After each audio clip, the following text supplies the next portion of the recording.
So, Jerry, you developed a business plan early on, right? I actually didn't, but at a certain point, uh, I did develop one with the SBDC as far as moving forward. Okay. So we did spend a fair amount of time coming up with a business plan.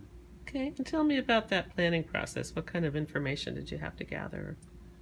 It was essentially taking all of the data that I had already gathered over the years at that point, and then trying to extrapolate that forward to see what was possible, to see what I could afford in terms of expanding, and what I could take on for as far as higher rent, et cetera, et cetera.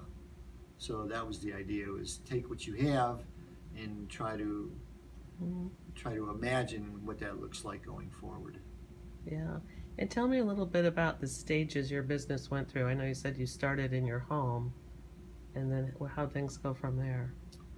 Well, literally in the beginning, I I built the first bike and I sold it and turned that money back into two more bikes and so on and so on. And it really truly that's how it grew, was slowly, organically. And I just, because I was still on disability, that was taking care of my personal needs, and I could afford to just reinvest all the monies that I made, which was not very much clearly in the first handful of years, but I kept turning that back into the business so that it was able to grow and grow. And eventually I moved out of the living room into a very small space across town, and then maybe 5 years after that I moved into this space, which is, well, it's 5 times the size of where that of this second space I was in. And so it's just kept growing, you know organically and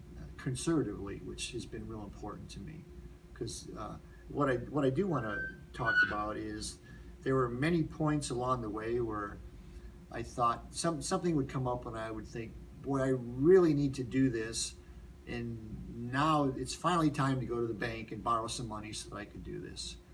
And then the voice in my head that said, no, maybe you don't need to do that. Think about it. And I didn't do that. And sure enough, every one of those instances, maybe 6 months down the road, I was able to look back and go, wow, I am so glad I didn't borrow money to buy all of those widgets that would still be sitting on the shelf if I had done that. So it's really served me well to be really conservative in my expansion. And if I can't afford to do it, it's probably not time to do it. That's been really my strategy in terms of expansion and um, you know getting external sources of income.